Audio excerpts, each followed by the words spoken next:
Chinedu, a strikingly handsome NYC copper, was posted to a remote southwestern village in Nigeria for his service here. His arrival caused a stir, especially among the young women, who whispered about his smooth dark skin and charming smile.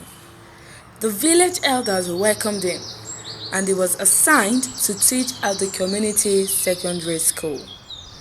Chinedu wasted no time, taking advantage of his looks and status.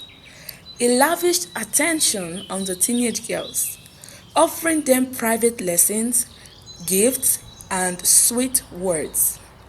He gained their trust and subtly groomed them, unknowingly to their parents. At first, the parents were proud that their daughters were close to an educated young man, unaware of the darkness beneath his charm.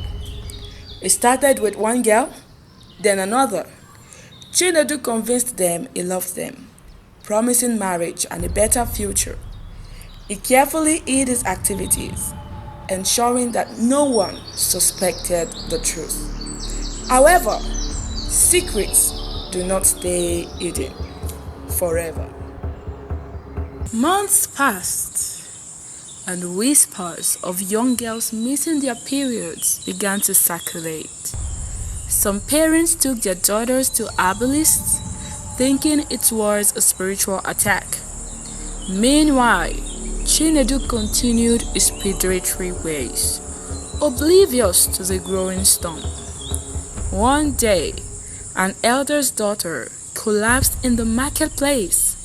The village women rushed to help, and after much questioning, she tearfully confessed that she was pregnant and Chinedu was responsible. Panic spread.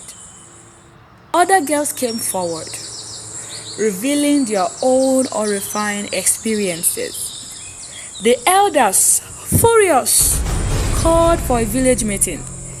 Chinedu, unaware of what was happening, was still charming another girl when the village youths stormed into his lodge and dragged him out.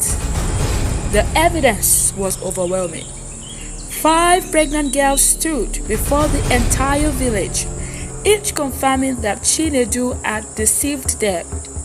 Their parents wept, cursing the day the couple arrived.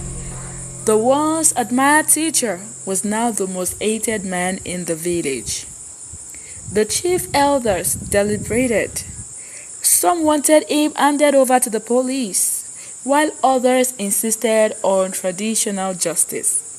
The decision came swiftly. He would be publicly humiliated and banished. Chinedu pleaded for mercy, but the elders had spoken. His belongings were thrown into the streets, and he was stripped of his NYSC uniform. The villagers spat on him as he was led to the village square. Chinedu fled in disgrace, but his troubles were just beginning. The village had a deep-rooted belief in ancestral justice.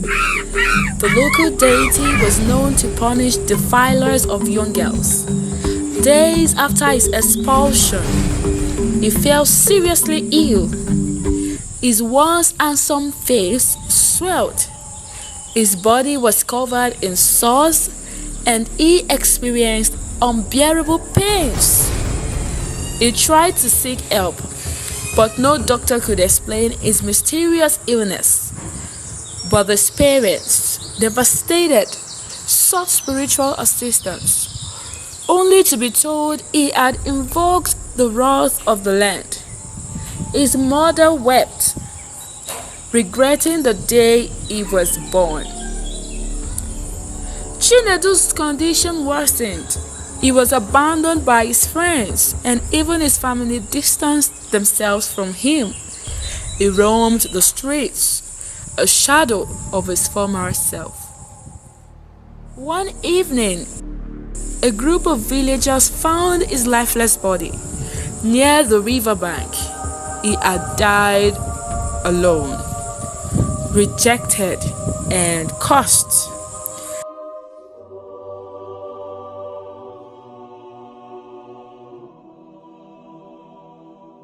The news spread, serving as a warning to others who preyed on the innocent.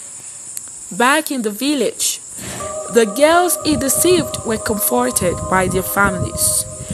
Some bore the burdens of motherhood too soon, but they became a symbol of resilience.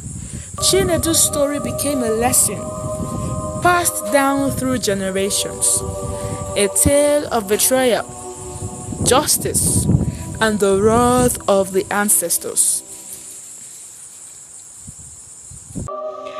Hello, welcome to another edition of today's program, African Folktales with Blessing. And I'm sure today we've all learned a lot of lessons. The first lesson we can learn is the importance of self-reflection. It is important that we all, as adults and as young people, reflect on our attitudes, behaviors, and what we really do every passing day of our lives. Because as we know, there are consequences for every action, as we can see in the case of Chinedu. Also, we've learned resilience from the part of the ladies who were molested. They lived on. They didn't allow the situation to kill them or deter them from fulfilling their dreams. And this applies to everyone in this world today. We know there are lots of things happening in the whole world, but do not let it deter you from your God-given dream. Because even the Bible says that every man reaps what he sows. So every passing day, live with this word. Join me again next week for another mind-blowing episode of another story. Don't forget to like, share, and subscribe to this YouTube channel for more amazing content. Thank you again for your support. I look forward to seeing you in another episode of African Folktales with Blessing. Thank you so much.